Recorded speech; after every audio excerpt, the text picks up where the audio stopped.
Dr. Andy Jones, who was my physiologist all the way through my career. I remember one of the things we studied, because you also came out to the mountains when we were training.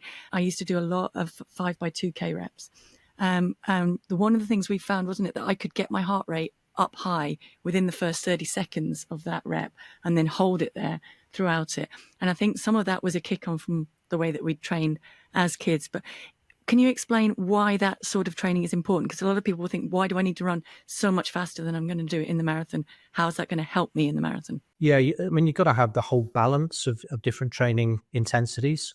You know, I think if you're training for the marathon, obviously it's a long way, so you've got to have enough volume. And that means, because you're doing quite a lot of training, the majority of the training that you do will be slower than marathon race pace. But there's a principle in training theory, which is all about specificity. So therefore, actually training at the speed at which you intend to race is going to be really crucial as well, because physiologically, psychologically, biomechanically, you adapt to that particular stimulus. But also you want to feel comfortable at marathon race pace. And so it does pay as well to do at least a little bit of your training slightly faster than marathon race pace. It may be 10K pace or whatever it might be. And training at those higher intensities where your heart rate gets quite close to its maximum is a really important stimulus for that VO2 max, which we mentioned, you know. So even though yours didn't go up a lot, the sorts of sessions that you were doing at least enabled you to maintain it at a very high level. And some of the other sessions were improving your threshold and your economy simultaneously. So it's just making sure you've got that balance right across the different training paces. So absolutely, if all you did was train slower than marathon pace, or maybe occasionally at marathon pace, then you probably wouldn't be pushing towards improving your performance in the longer term. Doesn't mean you have to do a ton of training above marathon pace, because then you'd be training for a different distance, but some is absolutely worthwhile. And what you want to do actually is do enough. You know, you might, as you've said, you know, get your heart rate up pretty high. You also want to be getting your lactate up pretty high as well, because that's a stimulus. You know, your body won't particularly like that, and it will put in place mechanisms to make that same session easier next time. So the training that you do below marathon pace is giving you the capability to not have to rely on the production of lactate, but when you're above that threshold and it is being produced, then that's a stimulus to get you better at clearing it in the future. I should mention, by the way, because we had this little text exchange during the Olympics, didn't we, about lactate? And everybody goes on about lactate and it gets a bit of a bad press. And when I'm talking about lactate dynamics, you know, sometimes you're below your threshold, sometimes you're above it, and sometimes your blood lactate and muscle lactate levels are low and sometimes they're high. It's not the lactate itself that's necessarily the issue, but we measure blood lactate because it's quite easy to measure. But when that's elevated, lots of other things have changed, and there are different chemicals in your muscle which are actually responsible for causing you to fatigue. So that's just the clarification I wanted to. So that's if you've gone off too hard. Can you explain the physiology? I mean, because a lot of people listening to the podcast might be getting ready for their first marathon, might be trying to improve on their marathon times. And fueling is really, really important. And I know that that's something that has really, the understanding of fueling and the different types out there and available have improved massively from the time when I was racing. And you worked on the first Breaking 2 project in Monza, didn't you? And one of the key things there was getting the fuel to the athletes, because the human body can't go past 20 miles, right, without having some more fuel. Yeah, so, you know, the fuel that you want to use really, when you're running a marathon, you use a combination of fuels. There are two principal ones that we use. It's fat and carbohydrate. When you use fat, it actually costs you a bit more oxygen, so it's not a very efficient fuel. It will keep you going for a long time, but at quite a low intensity. And if your goal is just to go around a marathon really slowly, then that's fine. You know, you can rely on that, and there's no reason why you shouldn't complete the event. If you go off too fast, though, you know, you'll be using carbohydrate at a much higher rate. So the carbohydrate is stored in your muscles in the form of glycogen. If you go off faster than you're able to sustain, then you'll get through that carbohydrate store really quickly. When it runs out, you've only got fat left to rely on, and so your speed drops. It doesn't mean you can't finish, but it means you won't finish at the speed you started. It's not a very comfortable process. It's exactly hitting the wall, yeah. So, you know, we don't, but at the higher levels, you know, if you're in the 2 to 3 hour kind of zone, relying on carbohydrates is really important because you minimize the oxygen cost. But the problem is that you don't have enough glycogen stored in your muscles to take you through the full 26.2 miles. And so taking the opportunity to take, you know, exogenous carbohydrate from drinks and gels and so on is really important. And Absolutely. That was something that, well, you and I worked on for a bit, didn't we? But also in the Breaking 2 project. It was quite surprising that not all of the athletes, even though they were obviously really high level, really appreciated why it was important. I think they knew that within a race, it might be worthwhile to sometimes grab a drink, which might have some carbohydrate in, but they never really practiced that. And as you'll know, actually, there's a skill in taking a bottle from a table in the first place. There's a skill in actually drinking it while you're running at a high speed and your gut is moving and your arms are moving and everything else. And just getting enough of it down you to actually make a difference. And you can't just rock up at a race and expect to achieve that. So it is something that we were trying to encourage all the athletes to do in training. And they did to a greater or lesser extent. Because one of the things we've been advising people to do is if they are struggling being able to take the fuel on, to actually stop and walk through the aid station, through the fuel station, just to make sure that the few seconds you might lose are actually caught up later on because you have got that fuel into your body. Yeah, brilliant idea. Yeah, I think that's a good idea, otherwise, you're just going to get it all over your face and down your chest. Yeah, which you've done that a few times, and drinking out of the cup is not easy either. So that's something that people should practice in training as much as possible. I guess the other thing that I think, looking back, helped me with my marathon career was something that I really had to do by accident. And it was when we started introducing twice a day training, and I'd be going out in the morning before university.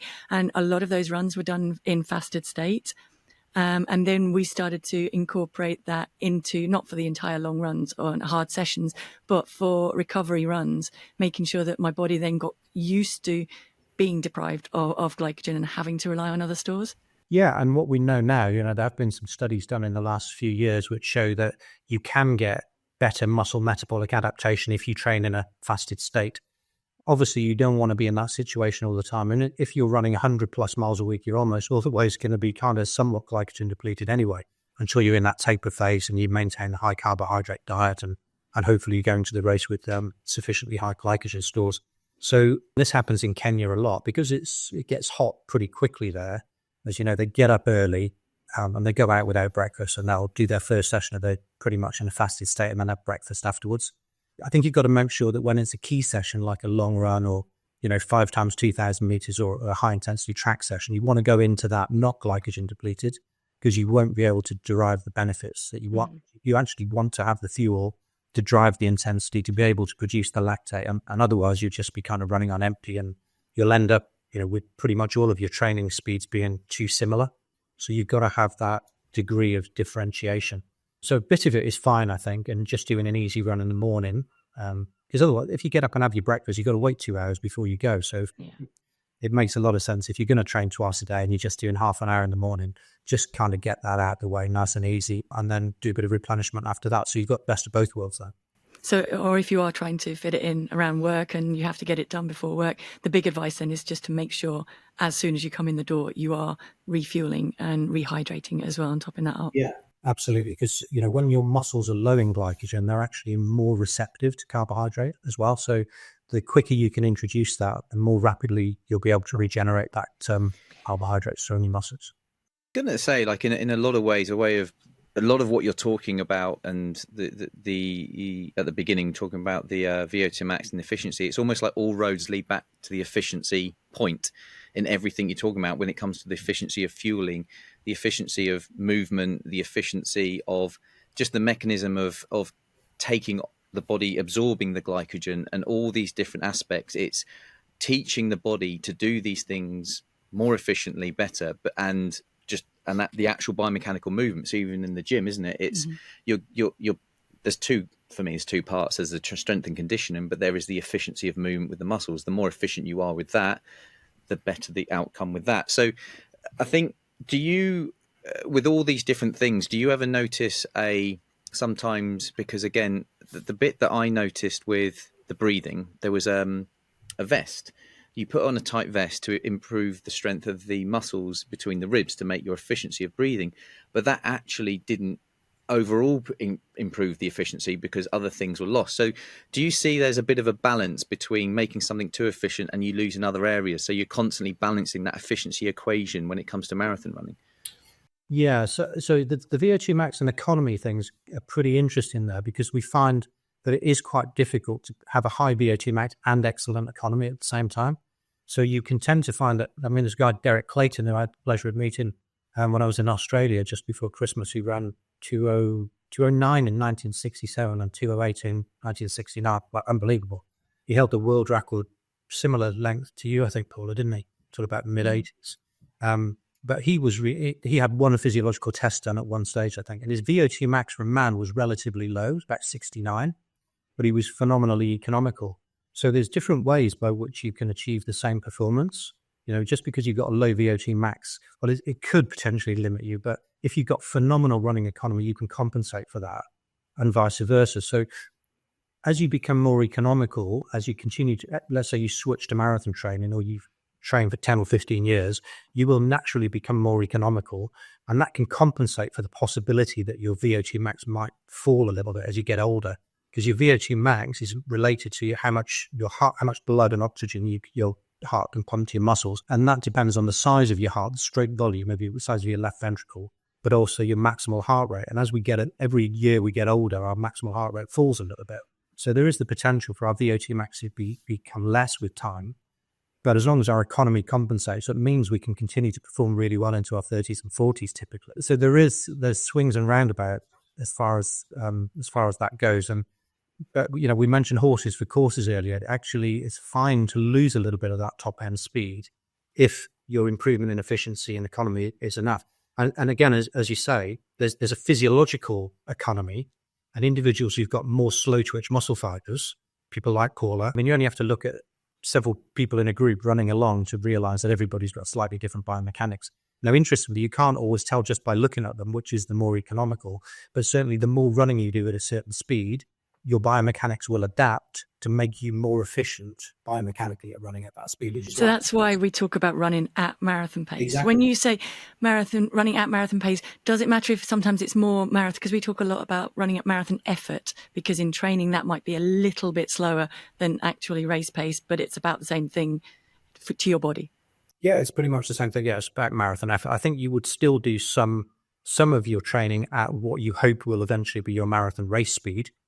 But at that point, when you're building up, that would be slightly faster than your current marathon. So we've got to make that differentiation between what your current marathon pace is and what you hope your future marathon pace will be. But doing a bit of training at both of those, I think, is pretty useful. And when we say about, so I'm improved my running economy, what would be your key advice, your key session to someone to improve there? If they can only fit one session in a week, which session would they use? Which would have been the one that really brought it on the most? Yeah, that's a tricky question, actually. I think there's probably not one specific session for it. I think it's consistency and frequency. Probably it's really about running pretty often and really consistently over several days per week. Depends on the level that you're at, sometimes several times per day, over many weeks, months, and even years. That's the thing that really makes the difference. Making sure, you do become more economical at the speed at which you habitually run. So if you want to run a 7-minute mile pace and you race, so most of your training is done at 10-minute mile pace, you'll become more economical at 10-minute mile pace, but it won't necessarily translate to marathon speed. And I think the long run as well, actually making sure that you don't lose your economy over the course of a 2-hour, 3-hour run, that's important as well. So probably, if you forced me, twisted my arm, I'd say I'd have to say the long run, but picking up the pace towards the end, right? So if you are doing the long run, start easier and then try and simulate racing towards the end. Yeah, and so we mentioned what we call the big three physiology: the VO2 max, the economy, and the threshold. What we know now is that there's a fourth one, which I've kind of developed in the last few years, which again, you were good at. I can give you a compliment this time, which is something called resilience. It's all very well having those three good values on the start line, but if I got pulled you out at 22 miles and put you back on the treadmill, I reckon your numbers wouldn't have been very different. Whereas a lot of people fatigue much more. You were very fatigue resistant, but a lot of people, they might start with good values, but it doesn't necessarily guarantee that they're going to perform really well because they just fatigue too much. The best way to improve your resilience and to ensure that your economy doesn't deteriorate massively over the course of a marathon is to do those long runs, but preferably, as you say, get a little bit quicker as you're getting fatigued. So you're building in that ability to resist fatigue just when it's developing the most. So and that's got my brain thinking about someone who's coming to the marathon for the first time versus an experienced runner in Paula, because that's how I approach a lot of my marathons is finishing at that effort, because I'm still relatively efficient. The drop off is not as big, but for someone who's new, they're going to have a bigger drop off rate. So would you suggest to someone who's new to marathon to front load the effort more? So for instance, if you have a window of an hour and a half to do a run, then running when you're effectively fresh at the start and kind of depleting yourself through short reps, and then going into a steady state a bit slower? Or would you still maintain that thought process of running harder towards the end? I think if you're relatively new to it, then just practicing pace judgment is probably the crucial thing. So trying not to slow is probably more important than trying to go quick. But I again, when it comes to pacing, what you don't want to do in a race is start faster than you're able to sustain. And the same would be true in training as well. So just go long enough if you're new to the game, such that you are starting to experience fatigue, and don't go so far that it really drops away, at least not too often. But if you're used to doing the 20-odd mile runs, then actually just doing them occasionally is sufficient, right? But if you want a really specific marathon session and you're at a high level, then inserting chunks where you're going at marathon speed and or doing these progressive runs. And again, that's something that the Kenyans do a lot. The one session that I know Kipchoge never wants to miss is the Thursday long run. And they very often run 25 miles and they jog off. And, a lot of journalists see them jog off and they think they're going at that easy speed the whole way, but they don't. It becomes progressively faster. And, there might be 100 of them at the beginning, but it's just Kipchoge and Jeffrey Cameron left at the end. And they're going at probably marathon effort, if not marathon speed, or slightly faster by the very end. And so, when you then, and often they'll cover that 25 miles at high altitude in about 2 hours and 15 minutes as well, in full kit and over terrible terrain and awful environmental conditions. So it's no surprise when they come down to sea level that, 2, 3, 4, 5 is not a big deal. A couple of final questions, and I think the last one would just be, if you so there's a lot of technology and there's a lot of things out there, and people have got a lot of competing on Strava, a lot of GPS things, heart rate, there's now breathing rate as well coming into it. Is there one that you would advise or running to fit? I know I worked a lot on just tuning in to what it feels like in the body, and I believe that cross country really helped in that, in terms of being able to just know what your body has left in it in relation to the course and what's left ahead of you in the race. Yeah. So, as a physiologist and therefore a scientist, people expect me to be really tech heavy. Actually, not very much. I think things like heart rate monitors can be useful, but only to confirm your own intuitive judgment of how you're feeling. I think people could be slaves to the technology too much, really, and over monitor. So I think you've got to use it to support your decision making rather than necessarily to lead it. And actually, being able to read your own body, realize what kind of speed you're going. Is this sustainable for me? What kind of heart rate does this feel? Easy, steady, temperate? That's more important. And if your heart rate supports your own judgment and you're teaching yourself through that process, and all very well, but don't rely just on the tech would be advanced. See, Andy was also the guy who told me to run negative splits, and then we proved that it worked, didn't we? Yeah. Well, it's the great advice in terms of, and again, I'm thinking like a new to the sport, how it's really interesting how he's saying don't spend too long going over the edge, because an elite athlete's very good at holding that line for a long time. So when you're negative splitting, you're actually over the line, but able to dig deep into it. But for someone who's new, they need to take it there and just bring it back, and next time they'll get a bit further until eventually it becomes more familiar. And the only way you normal. find the line is by getting it wrong a few times. Yeah, and it's sometimes better to do that in training than it don't is let a in the watch race tell itself. you. Yeah. Thank you so much, Andy.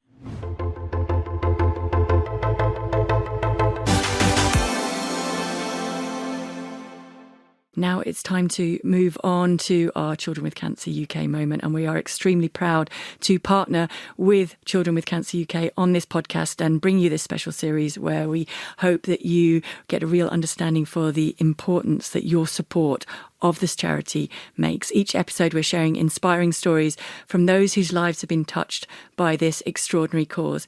And today we're going to hear from Seb Key, who, if you look back over some of the Children with Cancer socials, you'll see his incredible Icelandic challenge. Now, Seb was touched by cancer in his family and knew from very early on that it was something, the charity was something that he wanted to work with to make a difference. So now he works with that charity and absolutely is now sports event coordinator coordinator at Children with Cancer UK, but is making a huge difference, raised a phenomenal amount and gained a lot of admirers, I think, with what he accomplished in Iceland. So let's hear from Seb.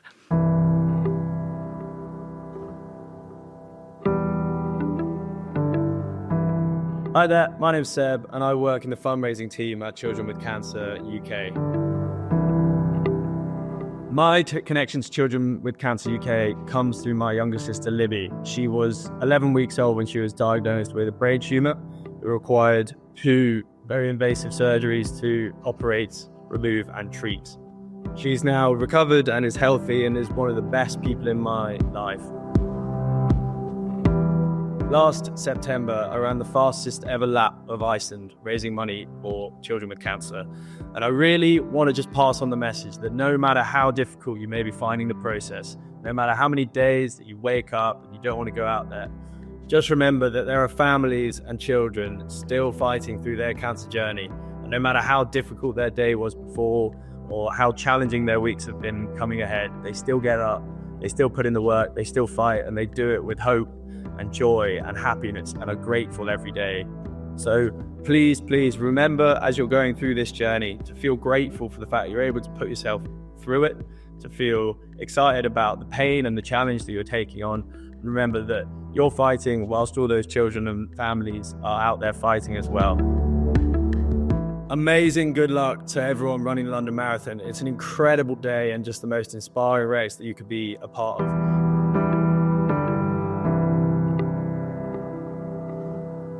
Thank you very much to Seb for that hugely inspirational guy. And you can go back over his socials and check out that voyage and everything that he's talked about. To find out more about Children with Cancer UK, there is a link in the description. And that is, I'm afraid, all that we've got time for this week. Don't forget to give us a follow on Apple Podcasts and on Spotify, to email us in those questions to hello@paulasrunpod.com or message us on Instagram @paulasrunpod.